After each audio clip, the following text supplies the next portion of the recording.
Round 5.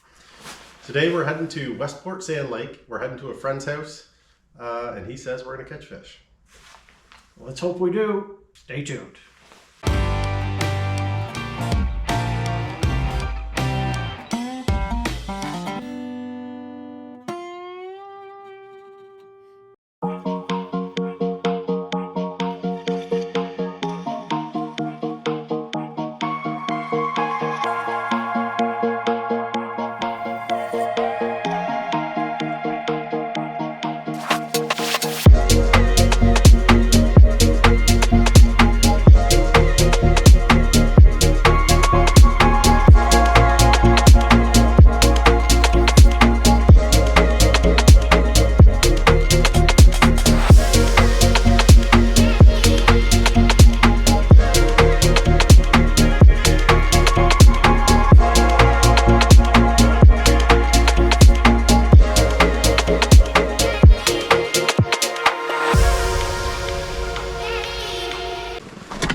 Oops. Oh.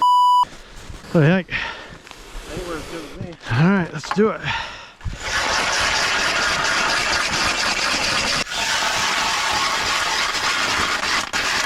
Any fish down there or what?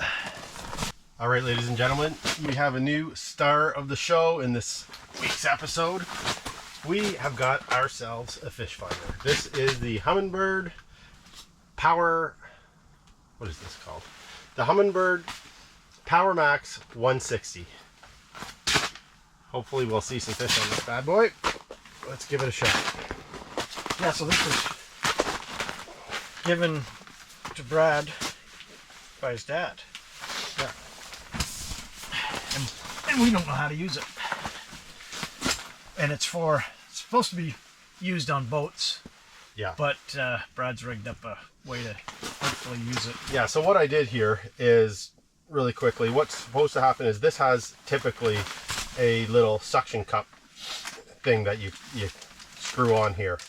And then it suctions to the side of a canoe or a kayak, or I guess even a boat. And when I took that off, it wasn't hanging right. It was because of the way the cord is and the I don't know, just the weight of this. It was hanging more like this, so I didn't want that down the hole. So just use a little bit of a MacGyvering, put in a tie strap and some an elastic, and got it to hang straight. So now I believe we can just throw it in there just like that.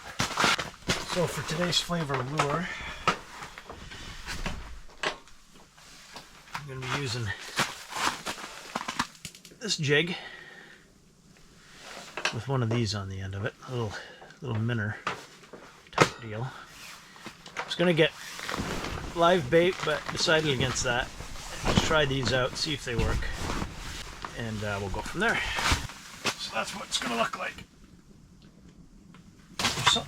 Well, that might have been a lure. I wonder.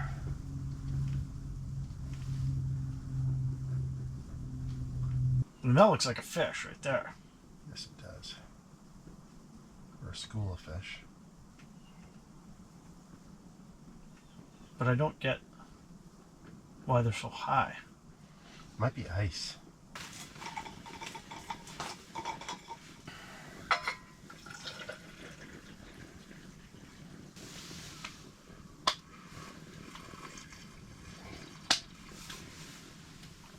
Oh yeah.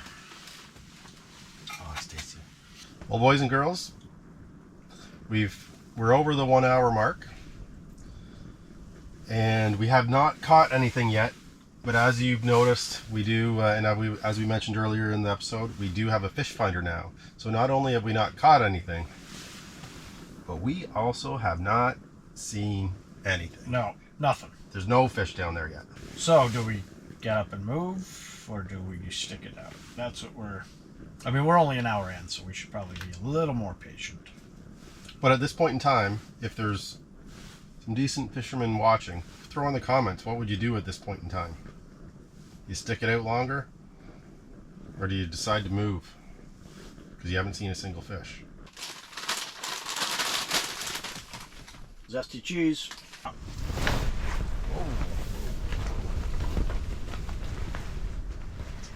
This is the windiest day we've had.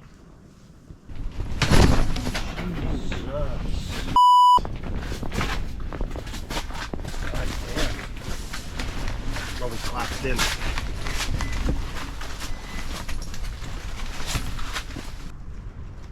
Yeah, we don't like that wind at all.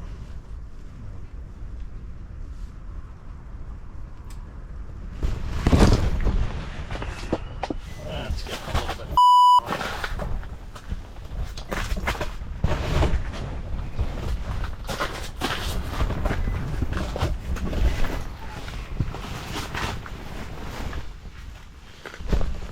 Do you want to move out a little bit? I guess. I mean, I guess it can't hurt. A little bit deeper?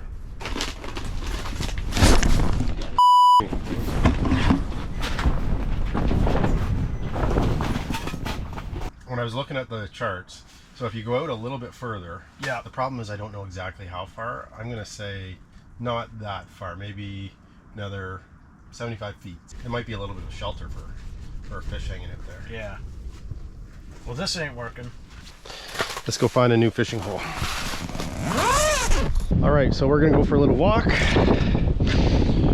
This is our buddy's house over here. When I looked at the nautical maps, I can't remember exactly where. I should have figured out some way to map things out so you can check, so you can know exactly where you're going when you're out here. But a little bit further out this way, and I think a little bit more that way. Definitely gets deeper out here, but what we're looking for is a little bit of a shelf. And it was a little bit more this way, not too far. And I don't know, I mean, you guys tell us if we're wrong, but what I've heard is if you get a little bit more of a slope in an area, sometimes the fish will kind of curl up in that area and use that slope as a little bit of shelter for themselves, probably from predatory fish. We'll go just on the other side of this, right about here. Oh, we did it. That's a first. Yeah, we picked up and moved. Yeah. On the windiest day possible. Yeah. All right, so for those of you that did watch the last episode, you will have seen us, or at least me, get out to a great start with the line just exploding off of the reel. So did a little bit of investigation, a little bit of research. As you know, we're trying to get better and we're bringing you along for the ride, but trying to figure out exactly what I did wrong. And I came up with a couple of things. I don't exactly know, but there's a few reasons, a few things that could have caused that. A couple of them really have to do with line memory. So when the line is spooled, at the store or at the factory, the spool is much bigger than the spool here, and it starts to adhere and remembers that exact curl. So I think what happens is it's very possible that that's what the cause was. Now there's a couple of real key issues that you can do to prevent that. First of all, newer, fresher line, I think it works a little bit better. So the line that I had put on there was 17-pound fluoral. The reason why I put 17-pound fluoral on the line was because that's just what was in my tackle box. Could have been 10 years old. I have no idea who bought it, where it came from. It was just in the tackle box. So that's maybe one of the problems. It was just very old line, had been on that factory spool for a long time. The other thing is, I think fluoral is a little bit more susceptible to that type of thing, so that is probably one of the issues as well. And then the other thing that has to do with memory is you want to spool your line on the same way it's spooled at the factory or on the store spool. So basically the way you do this is you reel your line counterclockwise or clockwise, whatever direction it's going. When you put your spool down of your new line on the ground, you want it to be coming off the exact same direction. So I don't know if I did that the first time. This time I did that. My spool is going counterclockwise, so I put the new fresh line that I just did last night on, so it was coming, you know, it was label up for me, and I was able to spool it on the exact same way. So those are the main reasons that could cause what happened last time. I think it was obviously one of those reasons. The other thing that people say that you can do to help some of the memory is after you spool it, I guess even as you're spooling it, I've seen some people, but after you spool it, you can undo this, take it off, and put it in not hot water, but you know, warmish, like more on the hot side, but warm water. And you leave it in there for a couple of minutes, and it's supposed to form a little bit better on here. There's some people that believe that's a hoax, like that doesn't actually work. So I didn't do it. The main reason why I didn't do it I believe it's a hoax. the main reason, whether it's a hoax or not, I probably would have done it if it was summer, but because I just did this yesterday, I didn't want there to be a little bit of moisture still left in here this morning and then go out ice fishing and this start to freeze up on me. So that's the main reason why I didn't do it. If it was summer, just because of what happened last time, I probably would have given it a try. But anyways, that's what I learned since last week.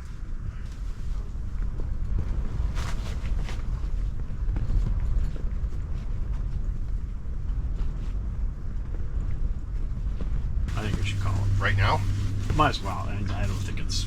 let's give it 4 more minutes. Let desperation really set in. Okay, guys, so that's it. 045. Can you believe it?